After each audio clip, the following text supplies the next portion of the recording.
So this is the formula for hyperbolic function plus p plus q. So if or what we must know is that we have something known as an asymptote or asymptotes, a line that the graph approaches but never touches. We have two types: vertical asymptote and the horizontal asymptote. You must know how to find them whenever you are given a formula. So this is the vertical asymptote. You take what's the denominator, you equate it to 0, then you solve for x, you find x that is negative p. So this is the equation of the vertical asymptote. Then the horizontal asymptote, y equals q as it is with its sign. So suppose you are given f of x as 3 over x plus 4 minus 7. Then the vertical asymptote here, you simply take the denominator, you equate it to 0, then you solve for x, you find that it's negative 4. That's the equation of the vertical asymptote. But for horizontal asymptote, you say y equals negative 7, the value of q as it is. I hope it makes sense. If it does, please like the video. Do not forget to do so. We have y as 3 over x plus 1 minus 3. They want us to write down the vertical asymptote. You take the denominator, you equate it to 0, then x minus x equals negative 1. Then y equals negative 3. That's the horizontal asymptote. Yes, it is the horizontal asymptote, not the vertical asymptote. It is the opposite. H of x equals equals 3 plus 4. Therefore, this is the equation of the vertical asymptote, and the equation of the horizontal asymptote, it is positive 4. I hope it makes sense because we don't have the value of p there. H of x equals 3 over x minus 3 plus 1. Then x equals positive 3, that's the vertical asymptote. Y equals 1, that's the horizontal asymptote. So these are horizontal asymptote and these the vertical asymptote. So this is, I hope this makes sense. So a vertical asymptote and a horizontal asymptote, this is how you find them. So an asymptote is a line that the graph approaches but never touches. I hope it makes sense again. All right. Let's try to continue. We have domain and range. As we explained it, these two things in the other videos. Please like this one and you watch the other videos. So a domain, for an example, you know this is how we write what the vertical asymptote as x equals positive 1. But okay, this is what horizontal asymptote. But if you reject the vertical asymptote, that becomes what the domain. And if you reject the horizontal asymptote, that becomes what our range. I hope that makes sense. So for you to determine a domain, it's all about rejecting vertical asymptote, range rejecting horizontal asymptote. So f of x 3 over x minus 4 plus 100. So domain here, x cannot be positive 4. It's like you reject what vertical asymptote. Then for a range, you reject what horizontal asymptote. That becomes your range. Y cannot be 100. I hope it makes sense. These are easy 2 marks. If you have a domain, if you have a vertical asymptote, reject it, then it will become what? The domain. If you have a horizontal asymptote, you reject it, it will become the range. I hope it makes sense. Okay, we have h of x here as let's say 30 over negative x minus 4 minus 9. Then I want you to do this one. Write down the equation.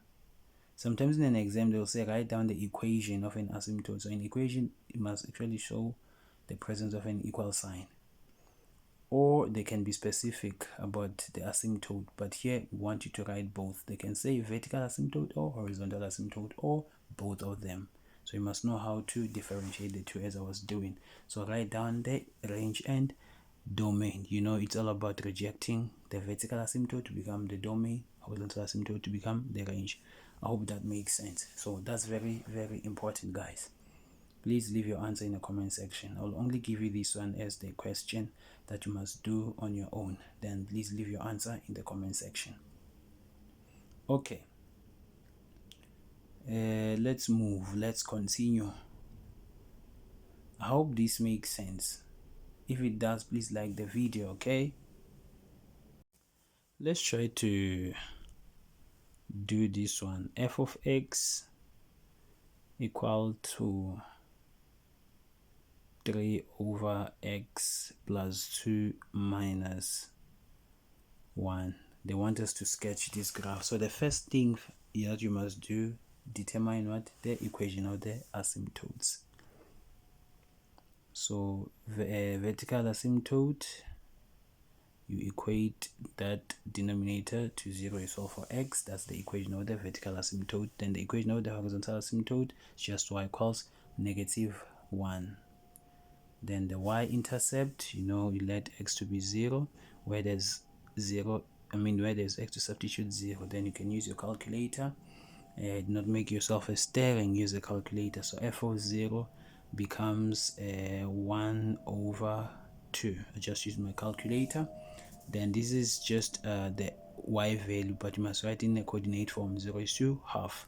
So for x-intercept, y is 0. What is f? What is y? It's f of x. So 0 equal to 3 over x plus 2 minus 1. Then you transpose 1 to the left, it will become positive, equals 3 over x plus 2. Then you do cross multiplication. Then 1 times x plus 1, 1 times x plus 2 is x plus 2 equals 3. Then you solve for x. 3 minus 2 equals 1. Then you write it in coordinate form. 1 is to 0. By having this information, you can actually sketch the graph of f. And if a is positive, it means that our graph or our structures will lie on the first and the third. If it was negative, it will lie on the second and fourth. Sorry about this pen of mine that I'm using here. It makes me to draw this graph not to be straight. So let me just use my ruler here.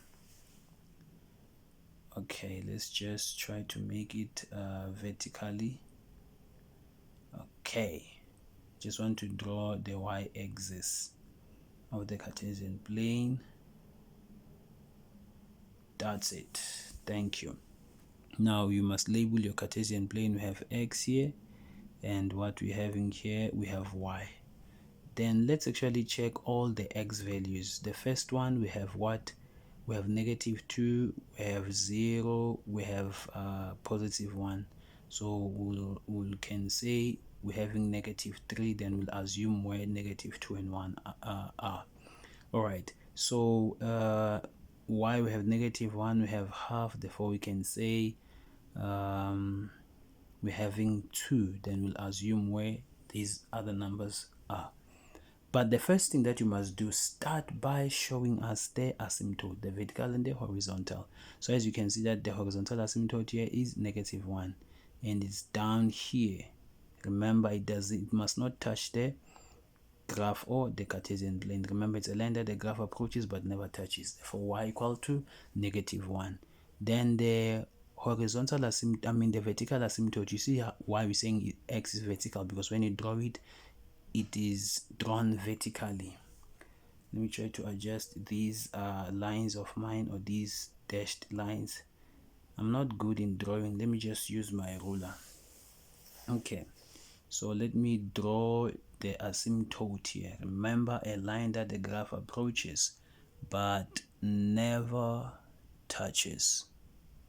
So this is how our vertical asymptote will look like. I hope now you see why we're calling x the vertical asymptote, because we draw it vertically, and y you draw it horizontally. Then let's just try to plot our points. We have 1 is to 0, +1 is to 0. The x value is positive, it's somewhere here. And 0 is to half. Half is 0.5. It's somewhere here. then our graph will actually lie on the first and on the second, on the third quadrant. So you join these points here. Do not forget to show that these points is 1:0 and 0:2. So this is the graph of f.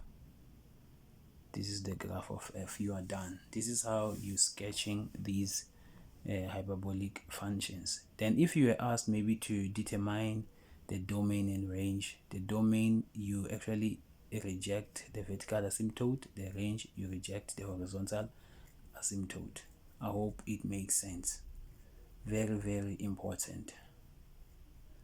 You see that these things are not just difficult. And when it comes to what hyperbolic function, do not use the actual Cartesian plane, but use the plane formed by asymptotes.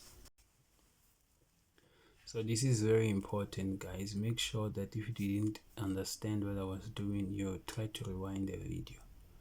Okay, and another thing, if you want contact classes, we are having them in Vosloorus, the school called Zimele Primary School, during weekends and school holidays.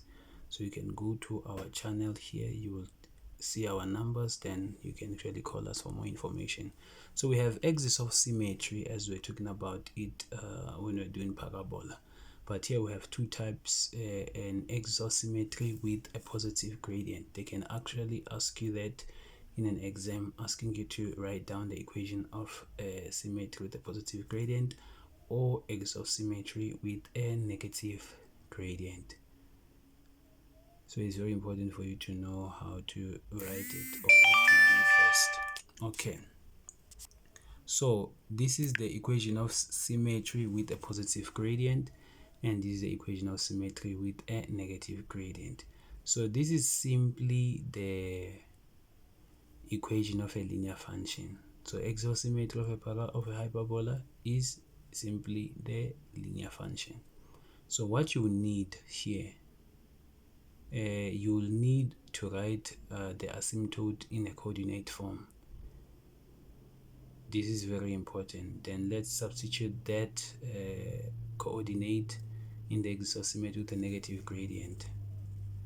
Plus c, then you solve for c. So 1 equals positive 2, and c, 1 minus 2 equals negative 1. Then this is the equation, this is the axisymmetry with a negative gradient. You just need to write your asymptote in a coordinate form, then substitute it on the formula. So let's use this, or let's write axisymmetry with a positive gradient. You take that coordinate, you substitute it on the formula, then you solve for c. So c equals 3, y equals x plus 3, axisymmetry with a positive gradient. This is for 3 marks. So make sure that you know these things. Very, very important. So if you do not know how to find asymptotes, start the video from afresh. You will never understand what you're doing here if you didn't understand how to write the asymptotes. So please subscribe and like the video. Thank you.